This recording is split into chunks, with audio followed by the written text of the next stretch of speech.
Alors bonjour à tous, donc aujourd'hui on va parler d'algorithmes de compression textuelle, donc là que j'ai fait en C++, et on va parler de comment j'ai implémenté ça, de la méthodologie. C'est assez simple, hein, je veux dire c'est tout simplement en fait, le repérage de patterns qui sont assez récurrents dans un texte pour les compresser avec une clé de compression qui est en fait du coup plus petite que les patterns récurrents trouvés. Mais on va parler de ça en plus en détail. Si ça vous intéresse aussi, j'ai fait un petit article hein, sur mon blog donc julienlargepiette.tech, vous allez dans Post, et après c'est le dernier article en date, qui est juste là. Bon, c'est écrit en anglais, mais si vous arrivez à lire, de toute façon, il y a aussi les traductions hein, qui sont disponibles avec les navigateurs. Et j'ai aussi un flux RSS hein, si vous voulez vous tenir au courant de mes nouveaux projets. Enfin bref, on y va. Alors là, le texte que je veux compresser, c'est celui-là. Alors c'est un petit texte, hein, j'ai mis des mots à peu près aléatoires. Voilà, bonjour, j'aime la semoule, le ok, ça veut rien dire, mais en tout cas, voilà, c'est ce que je veux compresser. Alors combien de poids est-ce que ce texte occupe? Alors on a la commande sous Linux, hein, en tout cas GNU, on a WC avec l'option C et après on met le fichier et là on voit que ça fait 126 bits. Donc le texte à l'intérieur du fichier a un poids de 126 bits. Et donc moi je veux compresser ce truc-là. Donc j'ai fait une petite librairie entre guillemets en C++ permettant de compresser soit un seul fichier, soit un dossier entier. On va aussi en parler. Et là en l'occurrence, quand je vais importer ce petit fichier en .h et que je l'utilise dans un fichier principal en C++, donc j'ai deux fonctions du coup qui vont me permettre, donc une première de compresser le document, hein, qui est juste compression, là je vais mettre en commentaire, mais compression, qui a en paramètre le fichier d'input, et en deuxième paramètre, alors c'est quoi ça? C'est nPattern, en fait c'est la longueur des patterns récurrents qu'on est censé trouver. C'est-à-dire que là, vous prenez en fait, par exemple, donc là le texte hein, que je vous ai présenté, et ben en fait, vous allez à chaque fois scanner 2 à 2, tac, tac, tac. Donc on va scanner BO, après ON, après NJ, et jusqu'à la fin du texte. Hein. Donc combien de fois on va le faire? C'est facile. Prenez vos doigts de la main et faites 2 à 2 comme ça, tac, tac et tac. En fait, techniquement, c'est combien de fois on va faire notre boucle qui va scanner 2 à 2.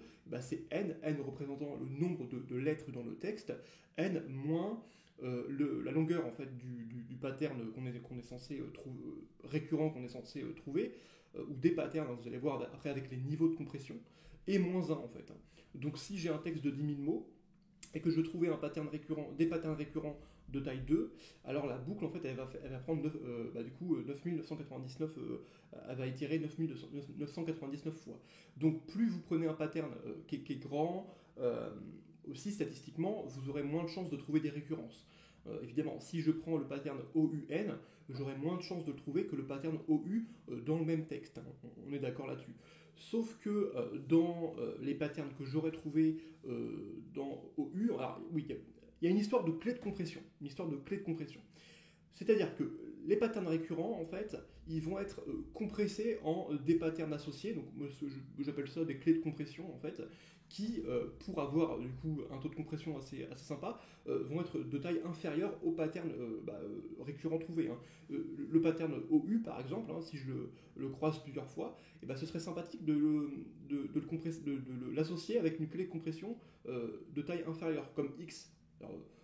Alors, il y a encore un truc à dire, c'est que l'ensemble des caractères de la clé de compression doit être en dehors de l'ensemble des caractères qui ont servi à taper le texte. Hein.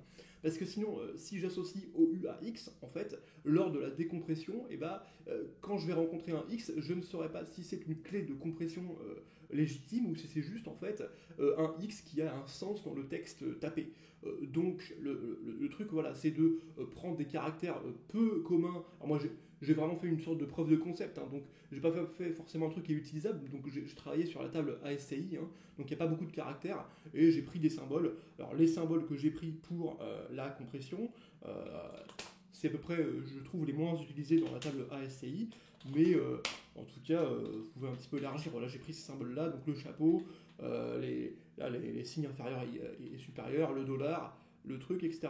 Alors plus vous avez aussi de caractères qui font partie de l'ensemble des clés de compression, plus vous pouvez aussi avoir un niveau de compression élevé. C'est-à-dire que quand je vais scanner mon texte, par exemple avec des longueurs de patterns récurrents à trouver de 2.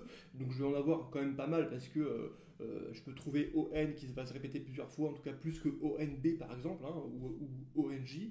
En tout cas, oui, puis d'ailleurs, on pourrait encore aller plus loin en fonction de la langue utilisée. Est-ce qu'il y a des patterns qui sont plus utilisés? En fait, non. Moi, je vais juste me baser sur la longueur d'un pattern et l'impact statistique de sa fréquence dans un texte. Donc, je me base juste sur ça. Donc, on sait qu'un pattern de 2 est plus fréquent d'apparaître qu'un pattern de 3. Enfin, bref. Et vu que c'est plus fréquent, et ben, les clés, en fait, si tu veux, comment dire, de compression, il faut que j'en ai quand même relativement assez. Donc en l'occurrence, j'en ai 8 ou 9. Ouais, j'en ai 9. Donc j'ai 9 clés de compression. Et au-delà, en fait, qu'est-ce que ça va faire? Et bah, c'est comme si j'avais A, B, C, D. Imagine voilà, que j'ai que 4 clés de compression. A, B, C, D. Et bah, en fait, j'ai fait une fonction il y a très longtemps, hein, c'était pour un autre projet, qui, à partir d'un nombre entier entré, nous retournait en fait une chaîne de caractères uniques qui sont un petit peu, vous voyez un petit peu les colonnes d'un tableau Excel où vous commencez par A, B, etc.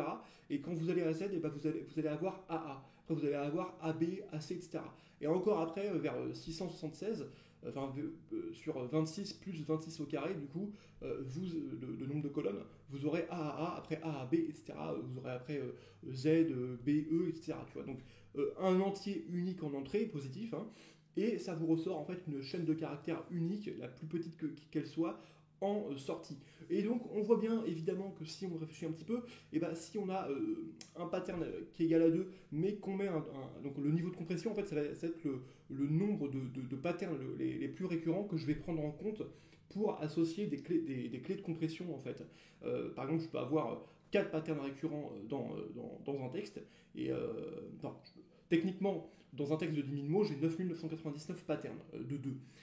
Mais je peux avoir un niveau de compression de 4, et en fait le niveau de compression de 4 va être le fait que je vais prendre juste les 4 patterns les plus récurrents. Et donc dans ces 4 patterns les plus récurrents, je vais associer des clés de compression qui devront avoir une longueur moindre que ces patterns-là. Donc là c'est 4, ça va parce que j'ai 9 clés de compression, mais quand je passe à 18 par exemple, 18, et bah là les clés de compression elles vont avoir une taille égale à 2.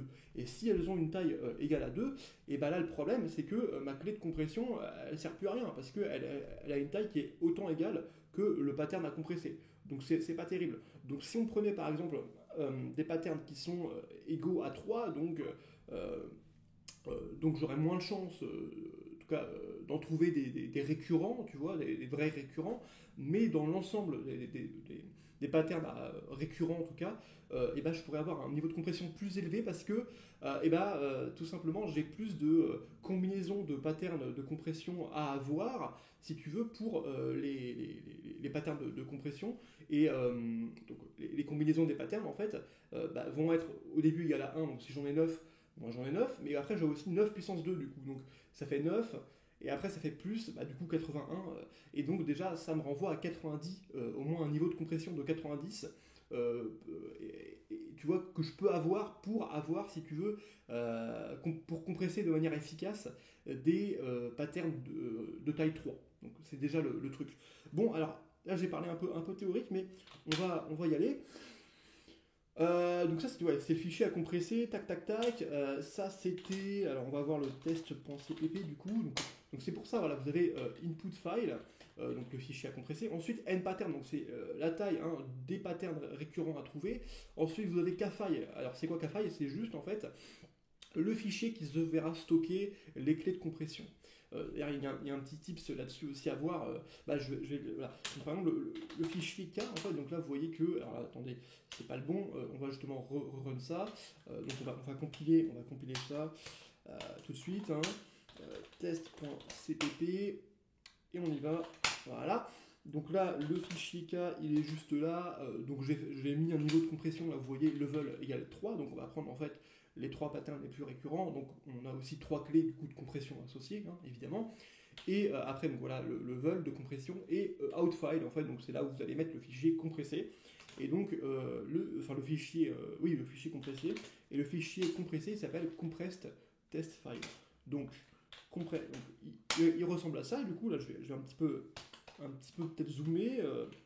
Il ressemble à ça, et vous voyez évidemment qu'il y a des symboles qui ont remplacé des symboles un peu plus grands, et si on voit son poids avec WC-C sur compressed, et ben on voit qu'on est à 96, ce qui est inférieur à, tout à l'heure on avait quoi, pour le fichier non compressé, on avait je crois 126, donc ouais, on a déjà diminué, sauf qu'il faut quand même ajouter aux 96 bits les bits du fichier des clés de compression, donc WC de K, et on a 15, donc on fait 96 plus 15, ce qui fait 111, et toujours 111 c'est inférieur à 126 bits, donc on a bien efficacement compressé un fichier texte.